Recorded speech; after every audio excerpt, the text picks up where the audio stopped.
point is to search it, look up on it, and maybe go some interest, go to places, find research on Earth model areas, religion, or anything else. There's loads of interest for a lot of different people out there. For me, I have loads of different interests. My dream stuff at the moment is my layout, and my dream layout is basically smaller, but it's more defined, it's more compact, and you know, as you can see, it's just something a little bit more simpler for especially, you know, some people as they get older, they got everything set up, but they don't want to deal with the big the big cost of a layout, which is going to be costing a lot.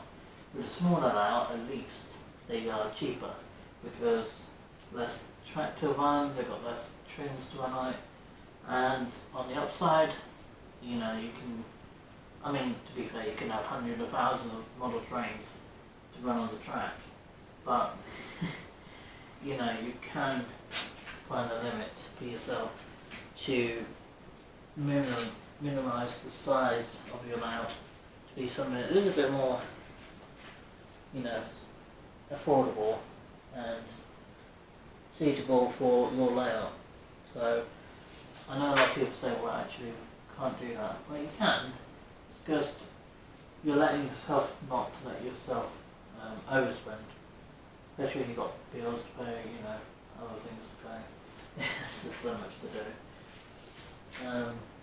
I mean, I would definitely want to get my Intercity 125 set back up and running. I definitely want to get that sorted. But I desperately know I need to get my laptop sorted first. Then I'll get the HST sorted, and then once I've done that, I can do everything else. I can focus on the next part. Onto, well, I know a lot of people say, when you're on part 9, you could probably least.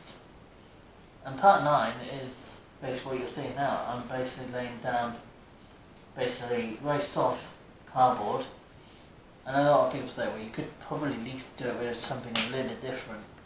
You could, but for the reason that you don't have to. You don't have to use cork to lay down scenery. You don't have to do it that way. But the idea is, if you want to have a proper hardcore layout, well, the best option is when you build your layout, you can make it as an option as how big you want to make it, how small you want to make it.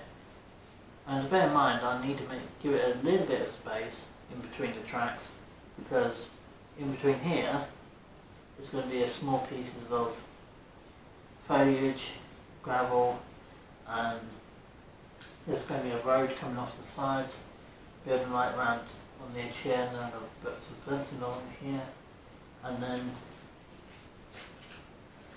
up here where the yard is, it's just going to be where the shed's going to sit.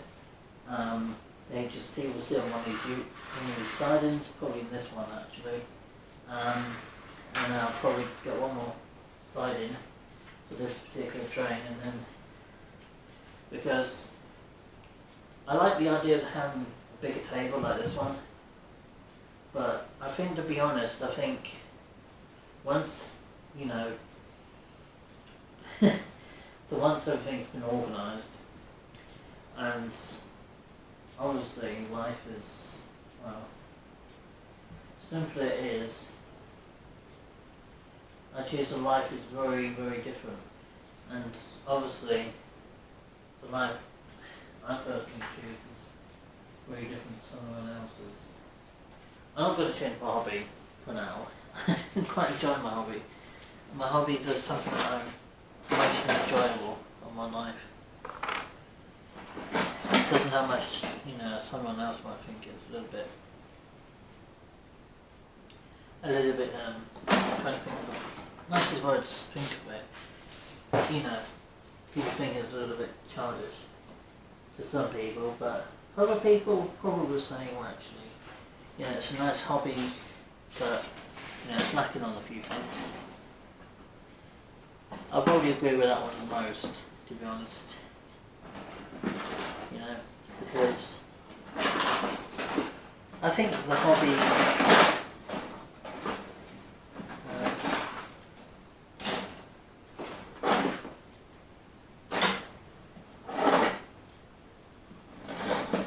I think the hobby is lacking a few things, like model railways and things like that. It is lacking on certain things, which, you know, for a lot of people who are into trains and they're into the real trains, first, the models, they are very focused on certain areas for that particular time of the years of maybe say like, you know, the 1930s Victorian stuff or something like maybe somebody even older, something from 1946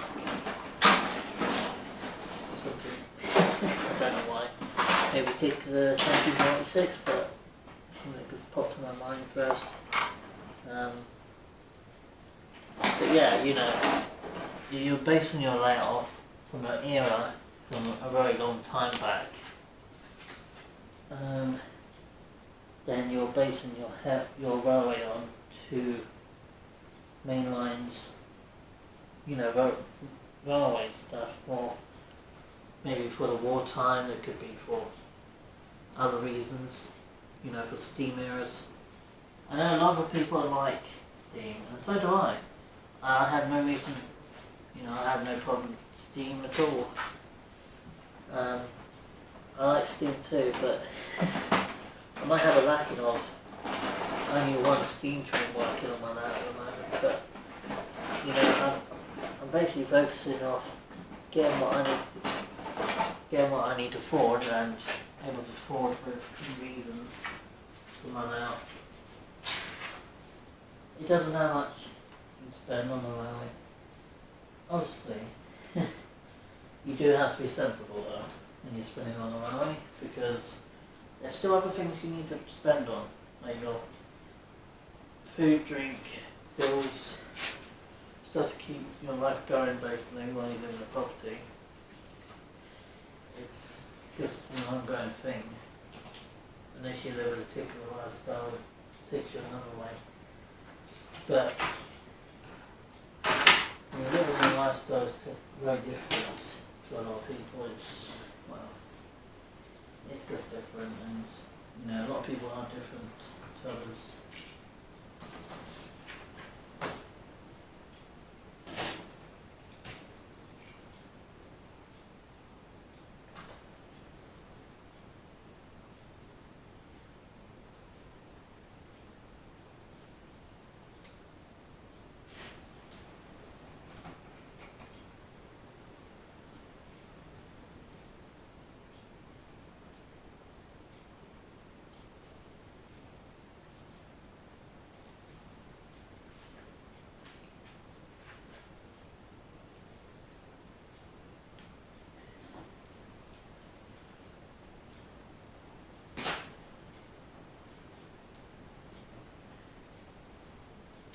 As Dotty Dunn, I have no idea actually. I mean, Dotty don't speak as very good as we did, but I think because we kind of, well, we kind of had different time schedules to talk, and obviously me doing things during the day and well, the whole during the day and part of the evening, not all the way through. But you know, being different, it just doesn't simply work simply.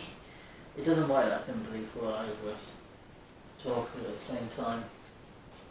But I do message her from time to time asking how she's doing. Because that's something I do as a friend, so.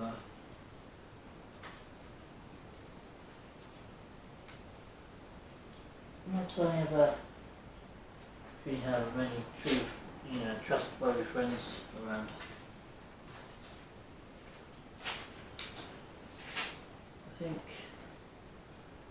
I only have one, really, apart from my mum and sister as well. I don't really have many others. So, you know, it's very difficult to understand that. You've got lots of fences.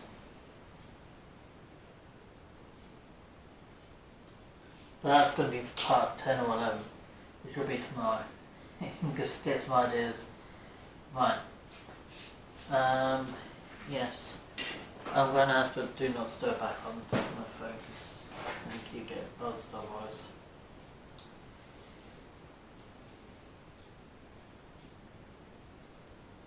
Yeah, that's going to have to be part 10. The wonky fencing.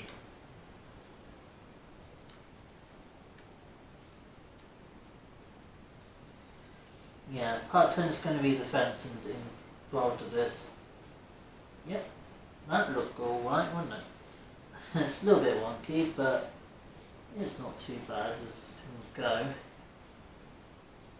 Because I'm going to leave a gap here to chop all that back, and then this will be the road coming into to sit in that area.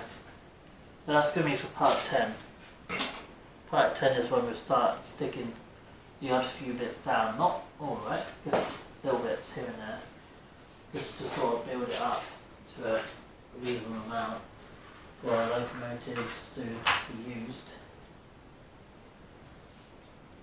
So what am I going to do with the HST in City 1257?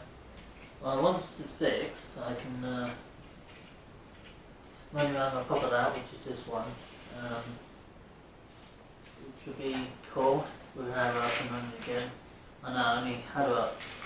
It was running, just less than 2 weeks ago. It's just slightly annoying. It's happened to be because me driving the train around too quickly and really destroyed it. Yeah, and a little bit heavy-handed on my trains. Just a little bit. So I do need to be a lot more careful with my trains. Whereas, one of these days I can't afford that power anymore. So I do have to be a lot more careful with my trains as a result of that. And the price of model trains are going up. So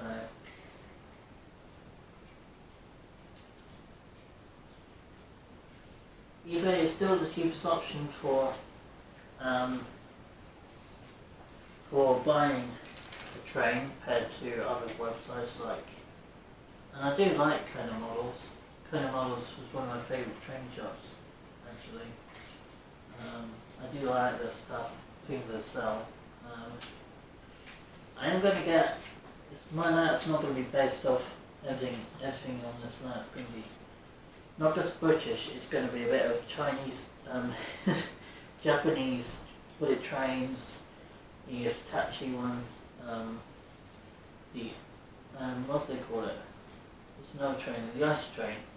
That's one of the fastest trains in Europe, isn't it?